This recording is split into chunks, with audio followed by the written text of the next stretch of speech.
il y a une définition officielle, on va dire, c'est la capacité d'un consommateur à avoir un contenu sans qu'il l'ait à demander.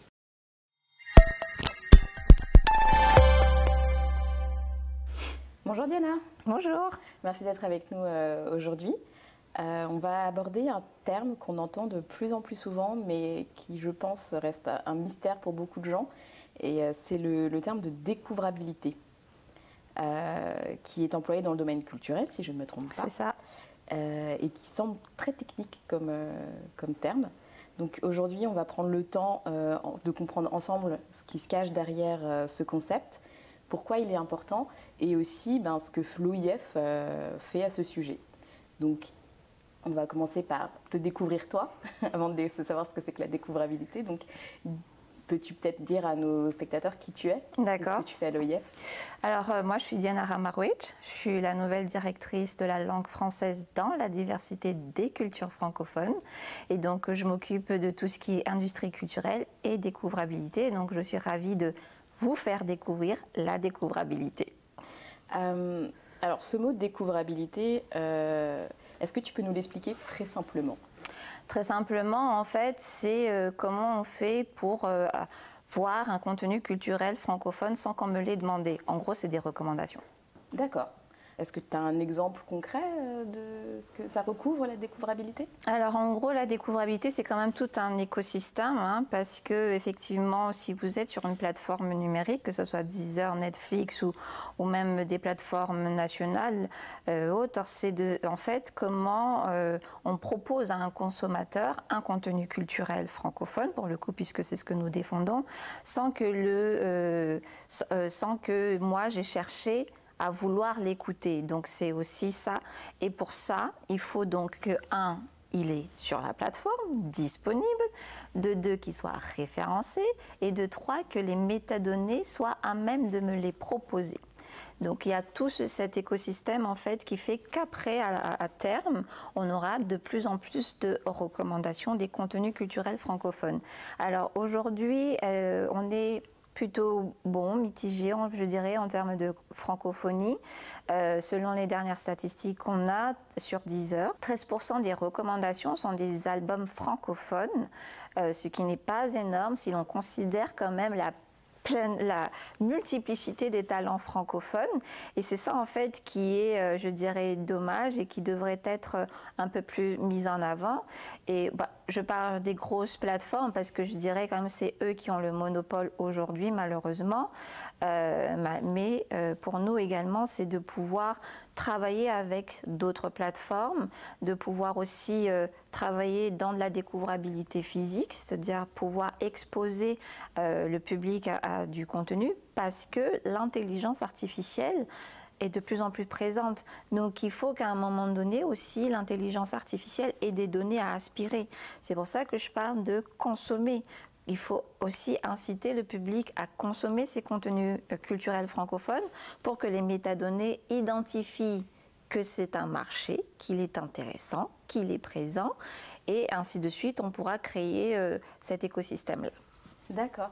Donc ça recouvre pas seulement le fait que le contenu apparaisse, je dirais, sur la page d'accueil de Deezer ou de Netflix, mais ça recouvre aussi le fait que nous, en tant que consommateurs, il faut qu'on écoute ces chansons, il faut qu'on regarde ces films ou ces séries, parce que c'est ça qui fait apparaître ce contenu dans les recommandations, en fait. C'est ça, tout à fait. Parce que, par exemple, si vous prenez Netflix, Netflix va vous dire, vous avez regardé tel film et vous recommande tel film. Du coup, si personne ne regarde des films africains, forcément, ils ne seront pas recommandés. Et c'est la même chose pour la musique. Si vous prenez Spotify, à un moment donné, vous fait une playlist, pardonnez mon super français, une playlist aléatoire. Et là, vous découvrez des sons ou des anciennes musiques, mais il faut que cette musique-là ait été écoutée. Et donc, par exemple, là, si vous allez, moi je connais plus Deezer parce que j'utilise Deezer. Si vous allez dans le catalogue de Deezer, vous avez musique française, musique latino, musique japonaise, musique brésilienne, mais vous n'avez pas musique francophone. Ah, oui. Et dans la playlist française, c'est des artistes français. Et ce qui est aussi dommage, et c'est là où je dis il faut qu'il y ait plus de consommation, c'est que donc les artistes francophones, il faut qu'ils soient plus écoutés, plus aimés sur ces plateformes-là. Moi, je prends Magic System, par exemple. Magic System, sur YouTube, il cartonne de ouf. Sur Deezer, ils ont 800 000 abonnés. Ah oui, non, c'est rien. Oui. Pour un groupe comme Magic System. Pour un groupe comme Magic System, voilà. Mondialement connu. C'est ça. Donc, et ça, c'est qu'une seule plateforme. Oui. Et encore, c'est parce que je suis identifiée utilisateur francophone français. Mais alors, imaginez un utilisateur dans un pays non francophone, évidemment, la plateforme va le nourrir de contenus qui correspondent à sa zone géographique. Et à aucun moment, comment du coup il va découvrir quelque chose qui soit en dehors de sa zone. Et aussi, donc, c'est ça aussi le travail de nous, notre direction, parce que nous, on défend quand même la diversité culturelle. Et la diversité culturelle, c'est vraiment de pouvoir exposer les autres également à d'autres cultures, les faire connaître. C'est aussi ça notre travail au sein de notre direction. Si je te suis bien, la découvrabilité, ça participe aussi de la diversité culturelle et d'encourager justement la diversité culturelle. Tout à fait. Parce que la diversité culturelle, elle est là. Et en fait, il faut la faire voir, il faut la faire connaître. Sinon, on va se retrouver, s'il n'y a pas de découvrabilité, on va se retrouver avec une seule recommandation, un seul type de film, un seul mode, une seule langue à chaque fois. Donc du coup, si par exemple, si vous regardez, moi je sais pas, les séries Game of Thrones ou un film romantique, et ça c'est très très simple. Sur Netflix, vous regardez toujours des films sur romantique. Il va toujours vous dire, voilà, regarde ça en permanence. Et du coup, vous allez être habitué à consommer que ça. Oui. Et à jamais vouloir découvrir autre chose. Ouais, et c'est là la diversité culturelle. Et donc, s'il n'y a pas de recommandation, il n'y a pas de diversité. Du coup, il y a cette dimension diversité culturelle derrière la découvrabilité. Mais de ce que j'entends de ton explication, il y a aussi une dimension économique. Parce que si on n'est pas découvrable, du coup, on n'est pas regardé ou écouté. Et du coup, on ne gagne pas sa vie en tant qu'artiste. C'est ça, tout à fait. Alors, il faut savoir que donc il y a une convention internationale qui est la convention de 2005, ça s'appelle, donc la convention sur la protection et la promotion de la diversité des expressions culturelles. Et l'OIF, il y a 20 ans, a été le pionnier de cette convention, a défendu cette convention. Et cette convention identifie la culture comme un bien identitaire culturel et un bien économique. Et c'est la seule convention donc, qui traite de la culture à ces deux niveaux-là. Donc, il parle d'échange culturel, de mobilité des artistes. Et donc, ce qui veut dire que, et aujourd'hui, justement, 20 ans après, donc il fut un temps, on plaidait juste pour la culture, pour être culturel, et aujourd'hui, on parle de plus en plus d'économie créative, d'industrie culturelle et créative. Ma direction, aujourd'hui, est une direction, enfin, on a un projet qui s'intitule « Industrie culturelle et découvrabilité », parce que l'un est lié dans l'autre. Donc, ce qui veut dire que l'artiste, quand il crée, il a une œuvre. L'œuvre, il l'a créée pour un public. Et ce public-là doit l'acheter. Et ça, c'est aussi un droit de l'artiste de gagner sa vie à partir de ses œuvres. Et donc, c'est un bien commercial, c'est un bien culturel, donc la découvrabilité, effectivement, a des enjeux économiques. Il faut savoir que l'économie créative aujourd'hui, au niveau mondial, représente 3,1% du PIB. Et dépendant du pays, il peut varier jusqu'à 7%, 6%. En France particulièrement, il a été dit dans la dernière étude qu'elle représentait un marché qui était beaucoup plus important que l'automobile. Dans d'autres pays, comme je dirais la Côte d'Ivoire, l'industrie culturelle et créative représente également un fort potentiel avec de nombreuses personnes qui travaillent dans le technique et dans la production. Et donc, quand on parle de découvrabilité également, donc de diversité culturelle, pour que ces produits-là soient découverts, il faut qu'ils répondent aussi à une qualité, à une production, à un cahier des charges. Donc, il y a aussi ce volet-là que nous travaillons dessus, c'est de faire en sorte que la production de tous nos pays culturels francophones puisse être à même d'être présentée sur différents marchés, pour différents publics, notamment sur les plateformes, avec les critères qui leur sont conférés. Et du coup, comment est-ce que la direction travaille à augmenter cette qualité de production ? Alors, on travaille à différents niveaux. Donc, je pense qu'on est très connu pour le Fonds Image de la Francophonie, par exemple, parce que nous soutenons des productions du Sud, donc des coproductions Sud-Sud. Le Fonds Image de la Francophonie, ça soutient les production du cinéma, voilà, donc cinéma, documentaire et animation.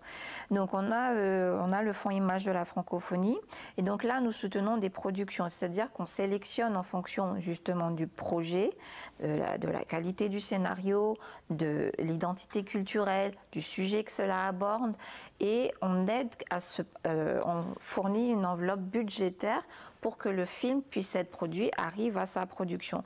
Le film est ensuite distribué, diffusé. On a eu des films qui ont gagné au Festival de Cannes, FESPACO, Berlin, Sundance aux États-Unis, le Festival de Toronto. Donc pour vous dire que quand on donne ce financement, ça permet d'avoir ces productions terminées, parce que eux, dans leur pays, il n'y a pas de fonds étatiques. Et malheureusement, pour le moment, je dis bien, il est très difficile pour un artiste de faire un prêt bancaire. Donc, ils sont obligés de fonctionner par terme de subvention, et le Fonds Image de la Francophonie est quand même le seul à répondre à cette demande-là. Puis parallèlement, nous, on travaille aussi pour aider les métiers techniques, donc tout ce qui est post-production, tout ce qui est étalonnage, son. Le son, c'est quelque chose qui est très difficile en cinéma ou en musique. Et puis aussi, on fait aussi de l'autre côté, c'est que une fois le film produit, il y a une chaîne de valeur. C'est pas, il faut avoir un distributeur qui ensuite va démarcher les diffuseurs.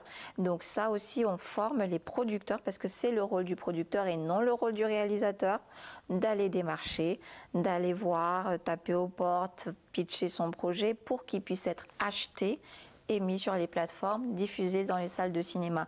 Donc nous, là, par exemple, en ce moment, on a une formation en master en production, où nous avons sélectionné plus d'une trentaine de producteurs du Sud, de différents pays. Et donc là, on leur apprend vraiment toutes les bases de la production, donc pour distribuer le film ensuite, c'est-à-dire les contrats. Parce que quand on démarche un distributeur, il y a des contrats à la clé. Le côté artistique, le côté financier également. Donc on forme ces artistes-là, ces producteurs-là, pardon, à pouvoir entrer dans la dernière chaîne de valeur. Je dirais qu'aujourd'hui aussi, si l'on parle plutôt échange nord-sud, sud-sud, beaucoup de personnes ont tendance à identifier que le marché est du nord. Or, dans le sud, il y a aussi il y a un marché, il y a un potentiel vraiment inexploité. Et que ensuite, ce n'est pas dans l'industrie culturelle et créative, ce n'est pas la création qui manque. Là, tout le monde a du talent. Mais comment on part de ce talent vers un produit qui a de la valeur, qui ensuite est vendu et ensuite atteint un marché et qui va faire éclore ta culture. C'est ça en fait. Et c'est ça Et au bout, la découvrabilité, c'est ça. Comment le petit jeune à Québec va découvrir ma culture malgache ? À travers ma musique, à travers mes films, à travers ce que je porte. Enfin voilà. Et puis, et donc c'est un peu ça. Et puis pareil, nous on aide aussi pas mal à faire cette circulation des producteurs, des réalisateurs, des artistes, des musiciens, Par exemple, on a soutenu récemment l'artiste Ndachi, qui est lauréat des Jeux de la francophonie. Donc on les a fait venir à Marseille, où il y avait le plus grand marché de la musique, où là, c'est là où se font tous les contrats pour les festivals, les tournées, enfin, tout le monde y était. Et c'est le moment d'y être. Et donc, on les a fait venir, on les a financés pour qu'ils puissent pitcher leur projet, son album, avoir des collaborations et tout. Donc, c'est ça.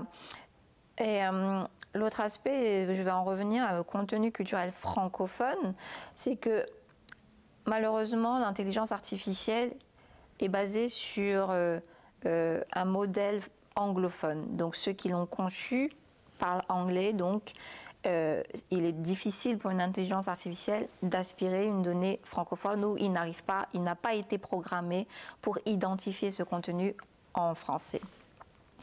Donc par rapport à cela, par exemple, les ministres de la culture de la francophonie vont se réunir à Québec pour justement voir comment on fait pour valoriser dans l'intelligence artificielle. Quel plaidoyer doit-on faire en commun? Parce que pour le coup, ça ne concerne pas que le Québec, ça ne concerne pas que la France, ça concerne tout autant le Cameroun que les Comores. Donc comment on fait en tant que pays de faire en sorte que l'innovation technologique prenne le français en compte? Comment on fait en tant que pays ensemble? C'est d'avoir des plaidoyers qui démontrent que la francophonie est un marché. Nous sommes 320 millions de locuteurs. Ça, c'est le locuteur. Mais combien ont envie d'apprendre le français?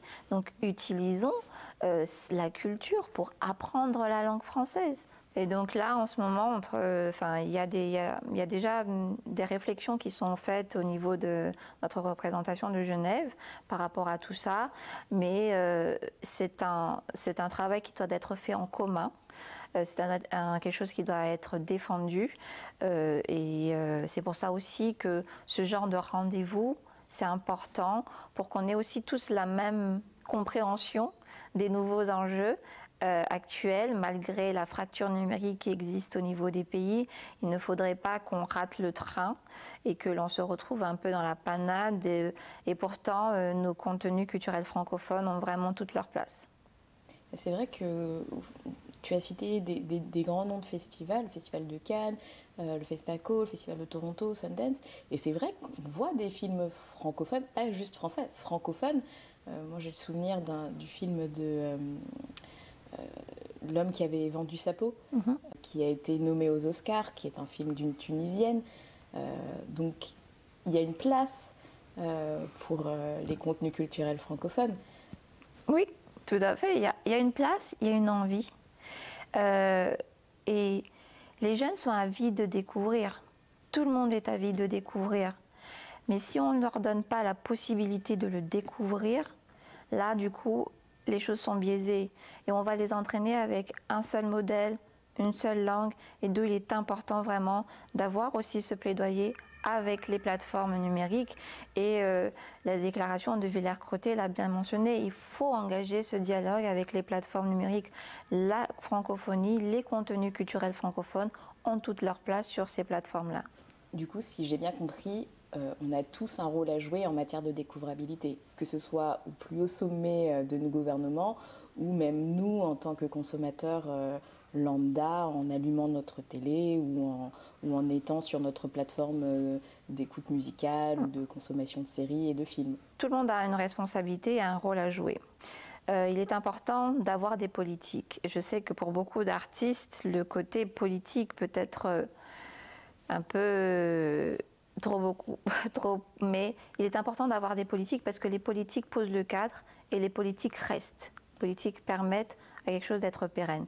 Il faut des politiques publiques qui permettent donc d'instaurer toute cette chaîne de valeur que j'ai expliquée et qui protège la diversité culturelle au niveau de l'environnement numérique. Donc il faut des politiques.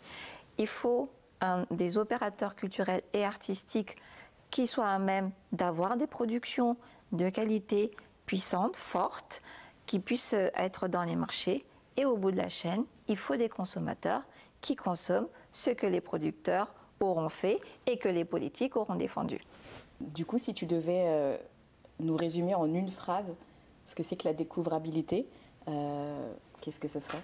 Alors, il y a une définition officielle, on va dire, c'est la capacité d'un consommateur à avoir un contenu sans qu'il l'ait à demander, sans qu'il en ait fait la recherche, quoi.